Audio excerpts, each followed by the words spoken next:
Então, referente à nossa aula, só para poder ficar registrado a aula direitinho, o que vimos na última aula foi exatamente o que? Foi exatamente a parte de forças e como calculava a aceleração. Então, o que acontece? Nós vamos ter aqui um exemplo em que ele está sendo puxado por uma força de 50 e eu quero saber a aceleração. Então, a fórmula que a gente sempre utiliza é esse cara aqui, ó, F igual a ma. F vai ser a força que está sendo aplicada, m é a massa, a é o que eu quero achar, que é a aceleração. Se eu tiver mais de uma força, o que eu vou fazer? Eu vou simplificar essas forças. Então, pensa no cabo de guerra. Eu tenho um cara que puxa com uma força de 100 para um lado e o outro que puxa com uma força de 30 para o outro lado. Então, eu posso simplificar, ou seja, em vez de eu ter 100 para um lado e 30 para outro, eu posso simplificar esse cara e dizer que eu tenho uma única força de 70. Então, é a mesma coisa que eu tivesse esse cara aqui, ele sendo puxado por uma força de 70. A partir daí, a gente resolve da mesma forma. Ou seja, F igual a ma, tenho o meu F, tenho o meu M, acho o meu A. Né? Mesma resolução, como sempre. Então, se a gente tiver mais forças, o que vai acontecer com essas outras forças? Simples, o processo é o mesmo. Se eu tenho uma força de 30 para um lado e 50 para outro, seria a mesma coisa que eu tivesse 30 mais 50, 80.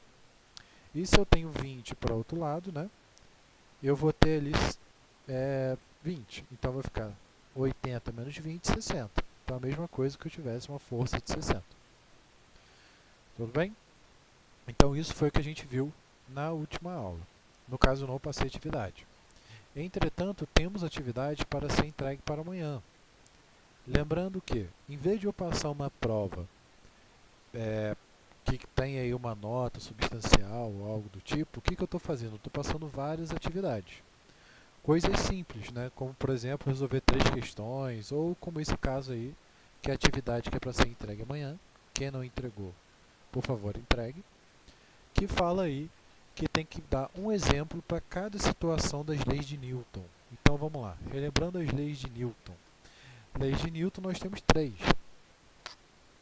A primeira lei, ele diz que todo corpo que permanecer parado ou em movimento uniforme vai tender a ficar parado ou em movimento uniforme, se nenhuma força atuar sobre ele. Ou seja, exemplo simples, se você está no carro e o carro está viajando a uma velocidade, se nada influenciar, você vai continuar viajando à mesma velocidade. Simples. Segunda lei de Newton, foi exatamente o que a gente viu na última aula. Se por acaso essa força não for nula, então ele vai gerar uma aceleração. Então é a lei da dinâmica. Ou seja, se eu estou ali estudando, quieto, ou vendo TV, algo do tipo, e alguém me empurra, né, eu estava com uma velocidade que era 0 e eu passei a adquirir uma velocidade diferente de 0. Logo, eu ganhei uma aceleração. Comecei a me movimentar. Então, a gente tem a segunda lei de Newton, o exemplo dela. E a terceira lei de Newton, que toda ação gera uma reação de igual valor e sentido contrário. Que é exatamente o que a gente vai começar a ver hoje, os tipos de forças. Então, por exemplo, se eu tenho um pula-pula, por exemplo, quando eu pulo nesse pula-pula, ele estica, né, o elástico estica para baixo, eu afundo, ou seja, eu empurro a cama elástica para baixo, por consequência, a cama elástica ela me empurra para cima. Então, eu acabo pulando. Um exemplo claro da terceira lei de Newton. Então, vamos lá. Referentes aí ao conteúdo que a gente tem, pequeno time aí para ver se mais gente chega, basicamente o que a gente tem. Não sei se vocês souberam, mas vocês estão me escutando? Pilar, Vanessa, estão me escutando? Dá para escutar?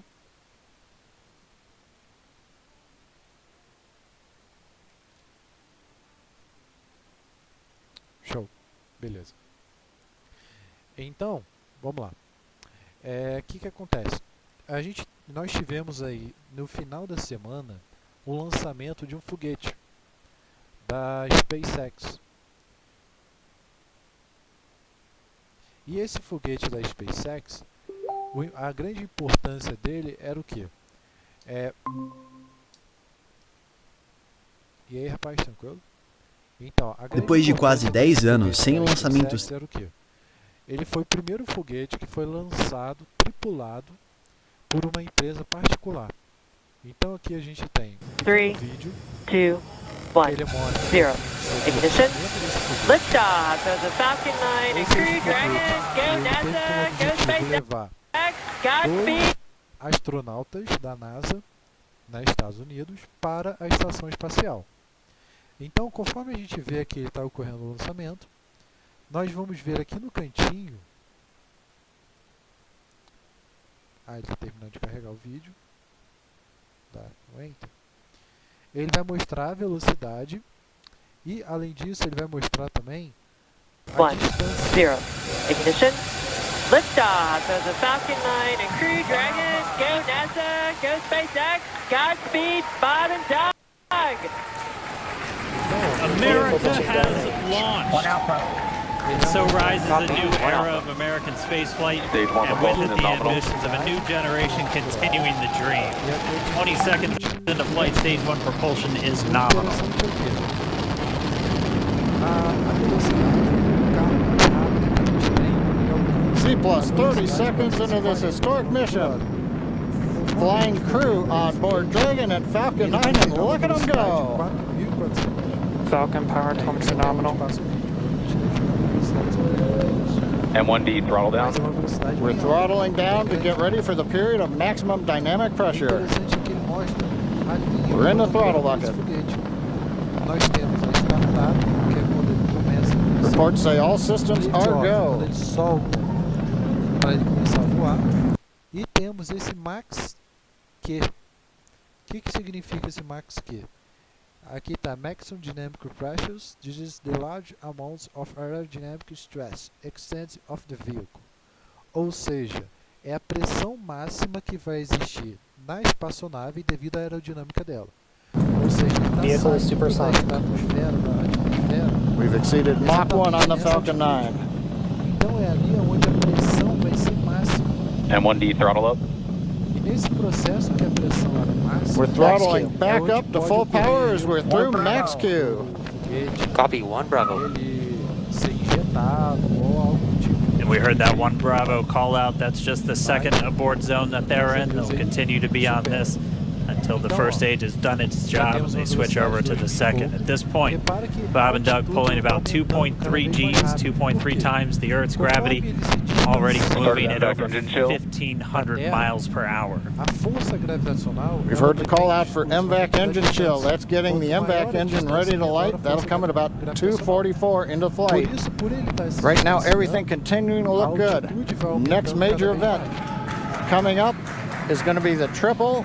We'll have main engine cutoff of the 9 first stage engines, stage separation, Isso para quê? and then Pra ele ignition of the aproveitar a second stage rotação da engine to Terra. continue to carry No momento que ele astronauts aproveita a into rotação da orbit. Terra, isso facilita na hora dele cair ou algo do tipo. 3, Então, vamos para outro. Esse é um vídeo que ele mostra exatamente lá depois que os astronautas chegaram. Olha que bonito. Eles estão fazendo algum reparo na estação espacial. E esse reparo, ele mostra ali, ó, a Terra, né?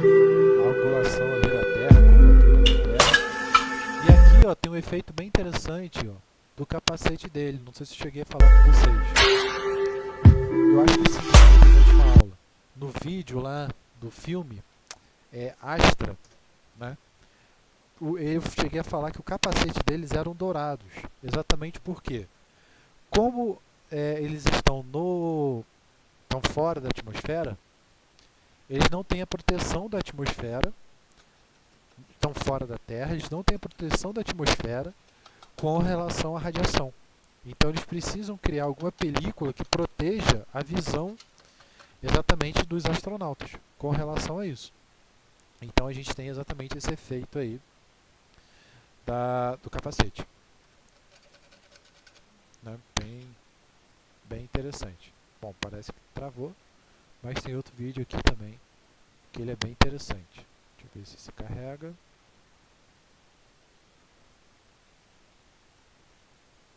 Esse aqui também mostra a instalação caso aqui, esse é estação espacial, onde os astronautas chegaram. Olha como é bonito. E para você ter ideia um pouquinho sobre a história, né? Hoje em dia não é mais viável enviar o homem para a Lua ou para o espaço sozinho. É muito custoso. Tanto que existe um vídeo em que ele fala que cada assento custa, no caso para os Estados Unidos, né? Porque esses foguetes enviados geralmente são foguetes da Rússia, porque a Rússia tem uma tecnologia de lançamento de foguete muito boa, e que basicamente cada assento custa em torno de 60 milhões de dólares. Ou seja, é muito caro você enviar uma pessoa para a Lua. Então eles estão tentando fazer o quê? Simplificar esses custos. E como que eles vão simplificar? Simplesmente com esse lançamento da SpaceX. Porque a grande sacada da SpaceX é que a SpaceX ela consegue reaproveitar os foguetes. Ou melhor, reaproveitar aqueles lançamentos, né?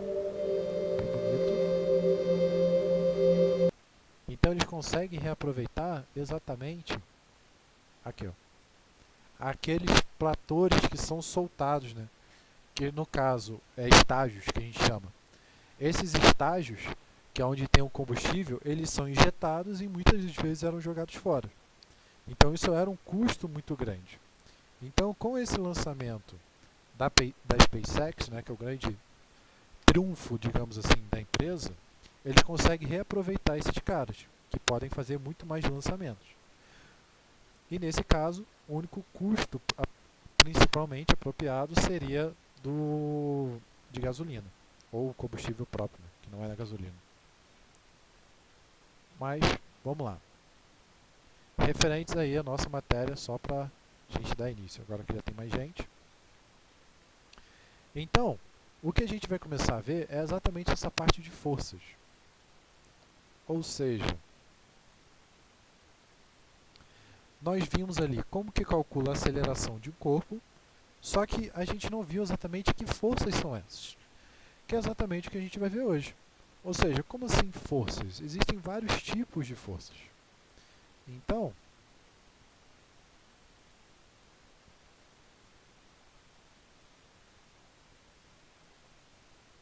as forças que podem atuar no corpo são várias. A primeira que a gente tem é o que a gente chama de força-peso. A força-peso ela está atuada pela gravidade.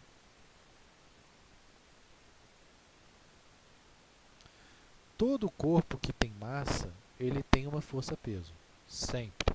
E o objetivo é o quê? A força gravitacional, ela é uma força em que ela atrai corpos.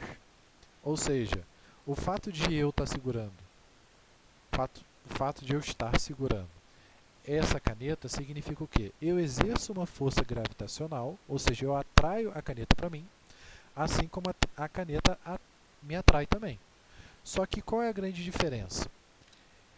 É como existe uma grande atração, né, várias atrações nessa caneta, a minha força gravitacional entre eu e a caneta ela não é muito grande. Por exemplo, eu estou atraindo a caneta, mas, por exemplo, o papel está atraindo a caneta, a mesa está atraindo a caneta, a terra está atraindo a caneta. Então, existem várias forças atuando nesse corpo. E, no caso, dentre todas essas forças, a mais forte é a gravitacional. Então, por isso que o lance, que embora eu esteja atraindo essa caneta, ela não é muito significante. Porque isso depende de massa. E quanto maior a massa, maior essa força gravitacional. Então, a força-peso, ela é uma força que ela vai atrair o corpo para o centro da Terra. Então, independente de onde você esteja, ou seja, você está lá em Taiwan, está na China, está na Índia, está no Reino Unido, está na Nova Zelândia, Sydney, seja o que for, a força gravitacional sempre vai atrair para o centro. Então, por isso que não tem como a pessoa estar do lado aqui do globo e ela cair, do lado de baixo, né? Tanto que no universo não existe esse conceito de em cima e embaixo, é tudo questão de perspectiva. Então eu vou ter ali, ó, um corpo. Todo corpo sempre vai ter uma força E essa força a gente vai chamar de força-peso, que eu vou botar com uma letrinha de P. Então a gente sabe que força é massa vezes a aceleração, mas no nosso caso, o peso ele é massa vezes a gravidade, ou seja, a aceleração que está atuando é a gravidade, porque ele está sendo puxado para baixo. Lembra quando a gente chegou a ver queda livre e tudo mais, em que nos nossos exercícios a força gravitacional, ou melhor, a aceleração era a gravidade? Vamos ter o mesmo caso. Então G é a gravidade, que ela vale exatamente quanto? 9,8 ou aproximadamente 10. Esse é o nosso caro. Então, o que nós temos? Essa é a primeira força que ela sempre vai atuar. A segunda força que a gente vai ter é o que a gente chama de força normal. E ela é uma reação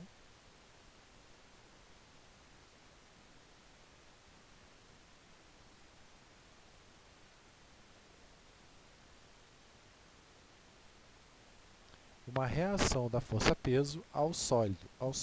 Ou seja, pensa aqui na minha força-peso. Se eu tenho uma única força atuando sobre ele, esse cara não é zero. Então, de cara, eu já teria o quê? Se essa fosse a única força que atua sobre ele, ele estaria caindo para dentro do chão. Daí ele estaria furando o chão. E isso para sempre, até chegar no centro da Terra. Mas a gente sabe que não é isso que acontece. Se eu deixar um objeto ali em cima da mesa, ele não vai ficar caindo toda a vida, né? Vai existir o quê? Alguma força contrária a esse cara que vai impedir com que ele caia para sempre, certo? E quem vai ser essa força contrária? Essa força contrária é a força normal. Então a força normal ela é uma reação do solo. Ou seja, se eu tenho a força-peso que ela está apontada para baixo, eu vou ter exatamente a normal, que eu vou chamar de N, tudo bem? Bem tranquilinho para gravar, que ela está apontada para cima. Essa é a ideia. O interessante é o quê? Que essa força é sempre perpendicular ao plano.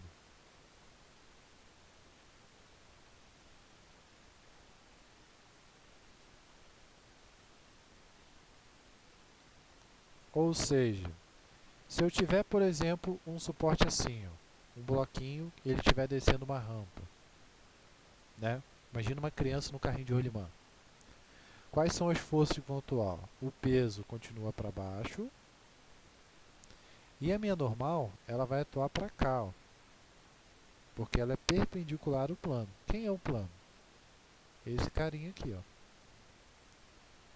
Se eu tiver, por exemplo, digamos que eu estou empurrando um objeto contra a parede, né? Sei lá, estou segurando o livro, seja o que for que eu estiver segurando ele de frente para a parede, ou eu estiver empurrando uma porta, por exemplo, vai saber.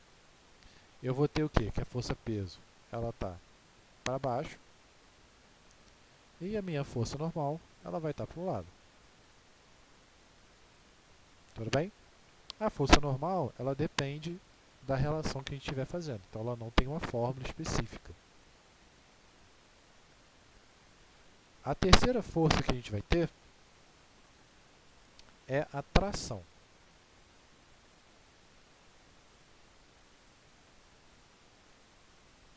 E a tração nada mais é do que uma força de contato. Ou seja, uma força de um cabo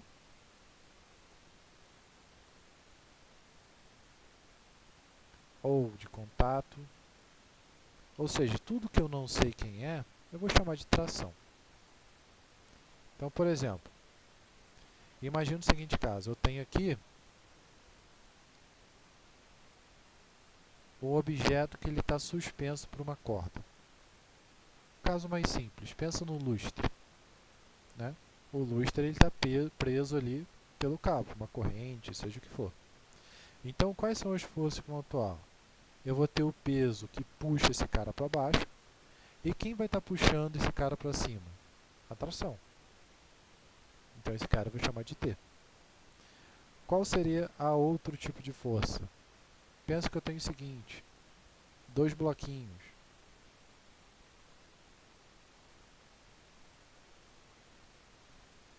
E eles estão presos num cabo. Por exemplo, uma pessoa de mãos dadas com outra, né? Uma pessoa com pressa puxando outra pessoa de mãos dadas. Sei lá, uma mãe e uma criança que vai puxando pelo braço. O carro e aquela carroceria que vai atrás, por exemplo, né? Qualquer coisa. Então o que eu vou ter?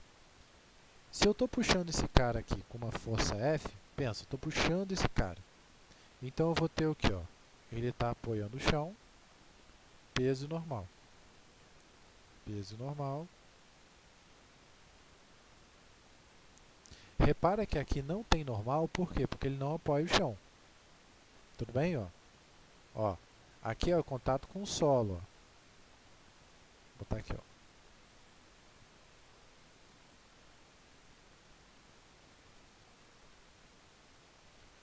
Aqui eu tenho a normal porque eu tenho contato com o solo, ou com uma parede. Aqui eu não tenho parede. Repara que ele está preso na corda, mas ele não está em contato com a corda. Em contato com o teto, por exemplo. Então, nesse caso, não tem normal. Então, pensa aqui, ó, se eu puxo esse primeiro cara, digamos aqui que ele seja um A, o que vai acontecer? Eu tenho exatamente o quê? Que o B ele vai estar ali atrapalhando. Então, esse cara ele vai exercer uma tração para esse lado. Já o B ele vai ser puxado por quem? Por essa tração. Então, repara, quando eu puxo um cara, digamos lá, eu estou puxando um carro, um trem, por exemplo, né? Amarrei uma corda e estou puxando um trem. Aí aqui tem o trem, aqui tem o vagão. A força que eu exerço, ela vai ser no trem. Então, a força, o F está sendo aplicado aqui, ó, em T. Mas, quem está fazendo o B se movimentar é a tração, ó. É a corda que está puxando ele. Então, o F se aplica a A, não a B. Então, é só pensar como se ele estivesse se movendo. Se eu estou puxando esse cara, qual é a tendência? A tendência é esse cara vir para cá. Mas o B não está deixando, porque o B está puxando para o outro lado. Então, eu vou ter essa tração aqui, ó. Já agora pensa, quando eu puxo esse cara, o B ele vai fazer o quê? Ele vai ser puxado também para a direita. Nisso que ele vai ser puxado para a direita, ele vai ser puxado por quem? Por uma tração também. Tudo bem? Então, vamos para o próximo. O outro cara que a gente vai ter vai ser uma força chamada de empuxo. E por último, a gente vai ter depois o atrito. Então, no empuxo, o empuxo ele é a mesma coisa que a força normal, que está aqui do outro lado da folha. Ele vai ser uma reação ao peso.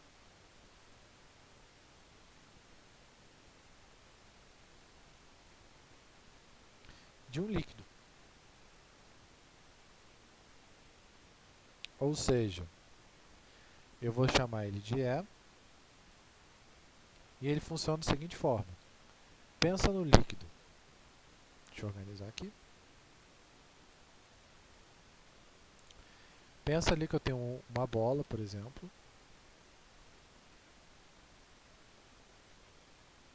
Então, o que vai acontecer?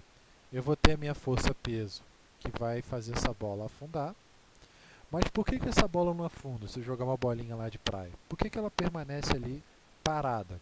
Significa que tem uma força contrária a essa força-peso. Quem seria essa força? Seria o empuxo. E o empuxo, ele é dado por uma relação ρ-v-g. Ou seja, o ρ ele é uma densidade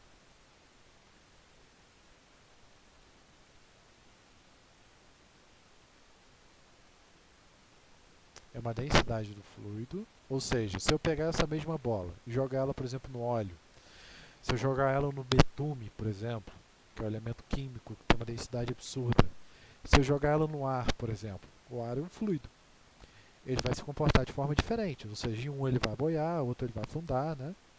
Vai depender então da densidade. O segundo é esse V aqui, ó. V é o volume submerso. Ou seja, se eu fosse analisar esse volume submerso, seria exatamente isso aqui, ó.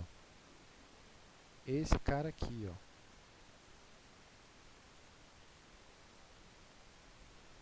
Esse cara que está debaixo d'água, ele representa exatamente o meu volume submerso. E o nosso G é a gravidade.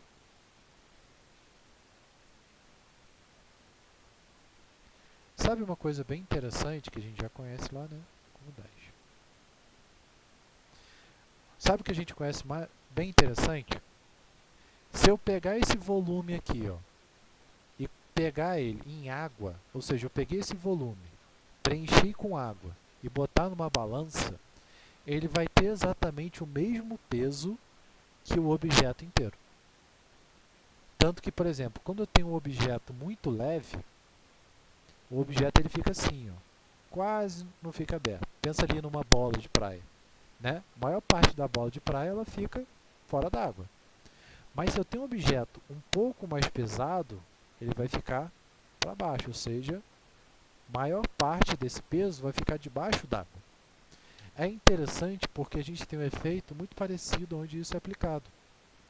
Aqui, ó, um efeito onde isso é aplicado é exatamente, por exemplo, em navios.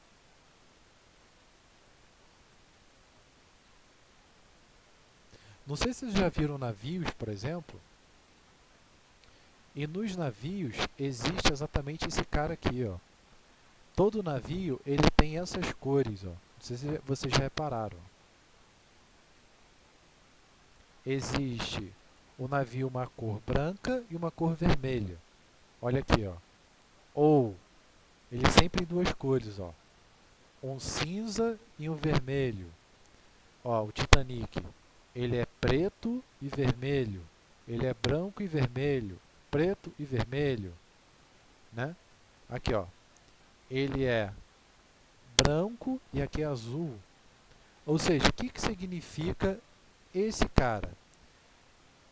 Esse valor, essa linha pintada, é exatamente o nível d'água. Olha que interessante. Se ele pegar exatamente essa parte que está submersa e pesar, a gente vai ter ali que o navio, aquela parte vai ser exatamente a quantidade do peso do navio. Ou seja, se eu pegar essa parte que está submersa, deixa eu ver se tem uma fotinho melhor. Se eu pegar aquela parte que é submersa e pesar aquela parte submersa, eu vou ter que aquele valor em água é exatamente o tamanho do barco. Então, através daquele nível, o navio consegue saber, por exemplo, se ele está cheio ou se ele está muito fundo. Por exemplo, se ele estiver muito cheio, ou seja, se ele estiver muito pesado, o que vai acontecer?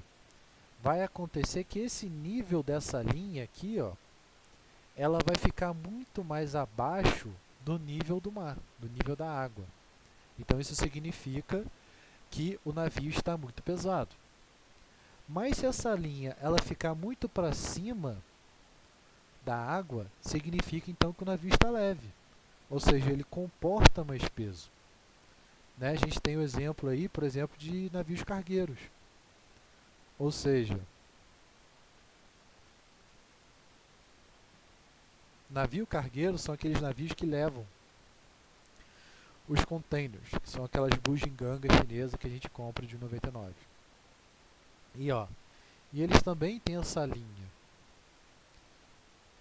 E repara que, ó, embora esse navio ele esteja lotado, ele está leve, ó, porque tem um nível, a linha onde está pintado de vermelho ainda está acima do nível da água. É claro que essa linha aqui é uma linha de segurança. Você não vai encher o navio até que essa linha fique totalmente coberta, né? Porque aqui é como se fosse o limite aonde o navio comporta. Então, você não vai encher de muito peso para ele afundar tanto, né? Mas é exatamente uma forma da gente nivelar esse cara.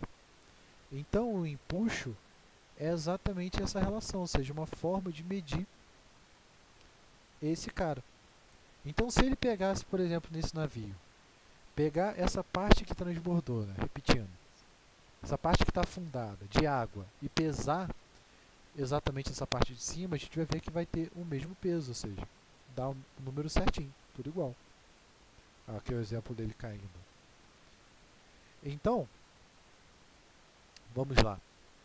A última força que a gente tem é uma força muito importante, que a gente vai ver um pouquinho mais para frente, que é chamada de empuxo. E o que significa esse empuxo? Desculpa, o empuxo eu já falei, né? O que significa essa força de atrito?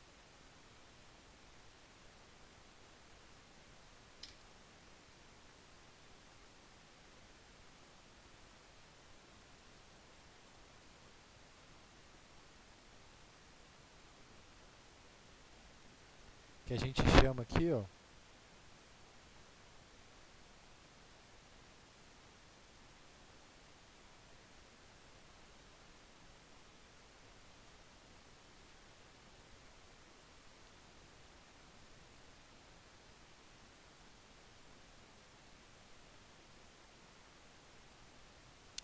é uma força que ela é sempre contrária ao movimento. Então, por exemplo,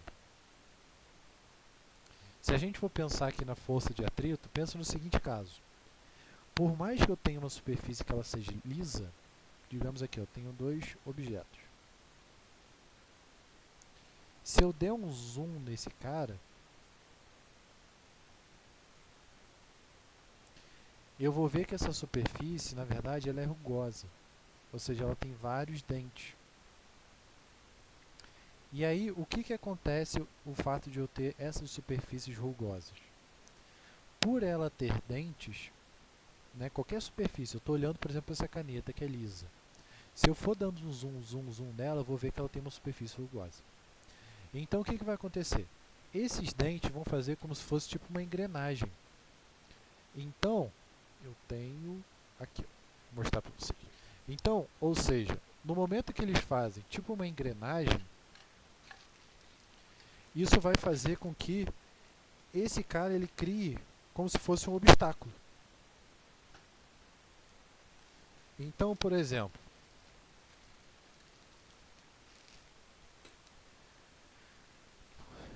acho que eu não vou conseguir mostrar, mas serve a amostra. Aqui, ó.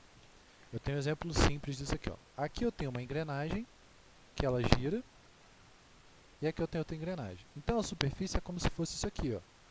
Por ela ter essa engrenagem, ela exerce o que? Ela depende de uma força para se mover. Ou seja, ela tem um atrito, ó.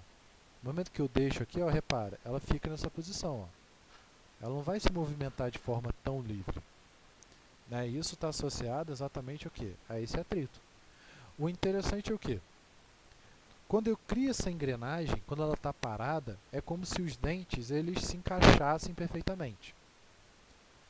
Então, quando ele está em movimento, é como se esse dente mal encostasse no outro. Então, ele não vai ter tanto esforço. Por exemplo, se a gente tem um carro, o carro está parado e a gente tem que ajudar ali o carro a pegar, né? Digamos aí que o carro ele morreu e eu tenho que fazer ele pegar no tranco. Então, uma forma simples de fazer esse carro pegar no tranco é o quê? É empurrar o carro, certo? Só que quando a gente vai empurrar o carro, o que acontece? A gente faz uma força absurda para esse carro começar a se movimentar, se mover. Só que conforme eu vou exercendo essa força, o carro vai começar a se mover, só que vai chegar um momento em que o carro já vai estar em movimento e eu não preciso fazer tanta força. Ou seja, o carro vai pegar o embalo e ele vai embora. Mas por que isso acontece? Acontece exatamente por causa do que eu falei. Ou seja, quando ele está parado, é como se ele tivesse engranhado, engastado. Então é muito mais fácil, muito mais difícil eu romper esse cara. No momento que ele já está em movimento, essa engrenagem ela não se fecha totalmente. Então é muito mais fácil eu fazer ele se movimentar. Então, com relação a essa força de atrito, ele é dado por uma seguinte causa. Ele é dado por um μ vezes um n. Que esse cara a gente vai ver um pouquinho mais para frente, especificamente, quem é ele. Mas o que vocês precisam saber? Esse μ, ele se chama coeficiente de atrito.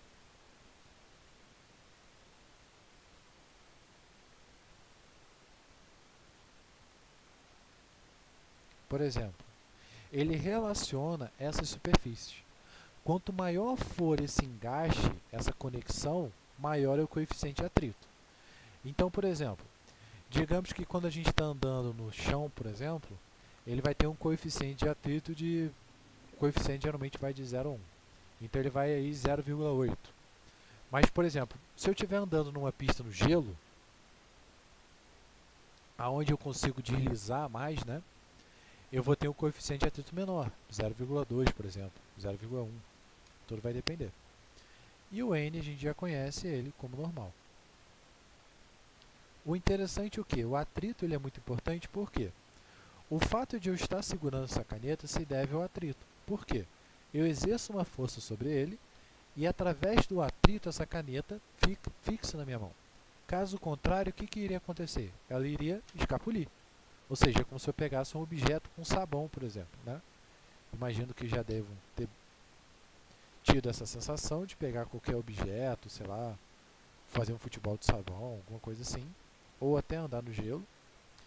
Mas o que acontece? Quando você anda, você não tem aderência, né? Ou seja, seu pé ele não se fixa no chão. Então, quando você vai andar, você escorrega. É exatamente isso. Ou seja, se eu não tivesse atrito, eu não iria conseguir me firmar, ou seja, eu não iria conseguir fixar essa caneta na minha mão. É exatamente essa a ideia. Então, a força de atrito ela é exatamente isso. É uma força que é contrária ao movimento. Ou seja, se eu tenho um objeto que ele está se movendo, digamos, com uma velocidade para a direita,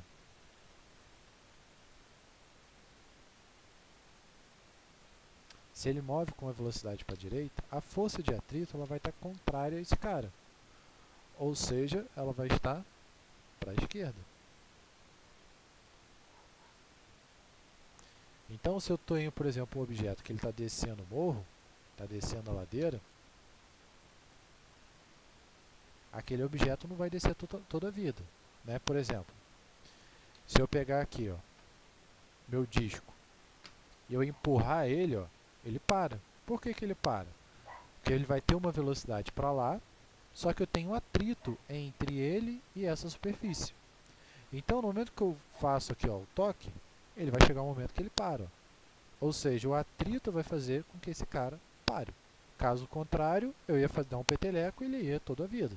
Né? Pensa no carro, por exemplo, você vai andar de carro e seu carro não tem freio. Você vai andar toda a vida, você não vai parar nunca.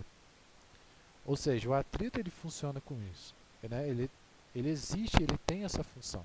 Afinal, o freio ele permite com que o carro pare através do atrito. Né? Tanto que esse atrito ele acaba gerando o quê? Calor. Por isso que o freio esquenta, e o pneu esquenta, e por aí vai. Isso é algo que a gente pode discutir em uma próxima aula. Então, a princípio, nós temos essas 5 forças. Né? Relembrando, temos a força peso, que está aqui. Primeira força, força peso, é associada à gravidade para baixo. Normal, que é essa resposta da peso, sempre normal, sempre perpendicular ao plano. Temos aí como terceira força a tração, que é qualquer cabo, qualquer coisa. Aqui eu dei o exemplo de 2 blocos, um puxado pela corda. Mas se eu tivesse os 2 blocos um do lado do outro, eu também vou ter o efeito da tração. Então eu ainda continuo tendo a tração para um lado e a tração para o outro, tá bom? É o mesmo processo. O próximo que a gente viu foi o empuxo, né, feito ali do líquido. E o último, nós temos aí a força de atrito. Alguma dúvida? Dúvida, gente? Luiz, Pilar, Sara, Vanessa.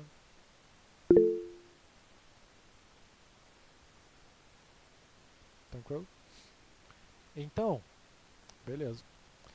Então, qual vai ser a nossa atividade dessa semana? Eu vou botar o quê? Eu vou botar situações.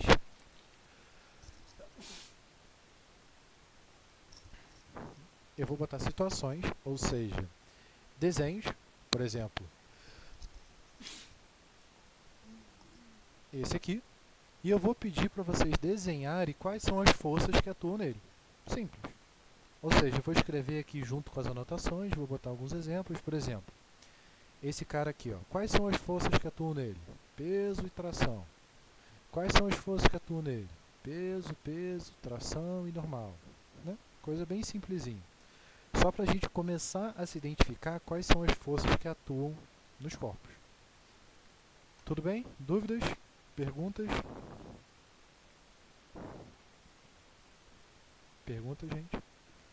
Alguma pergunta? Algo que queira questionar?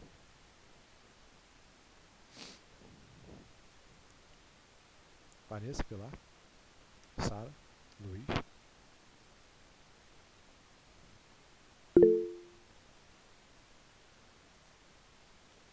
Show de bola. Opa. Né? Tem que aproveitar. Então, a gente termina por aqui.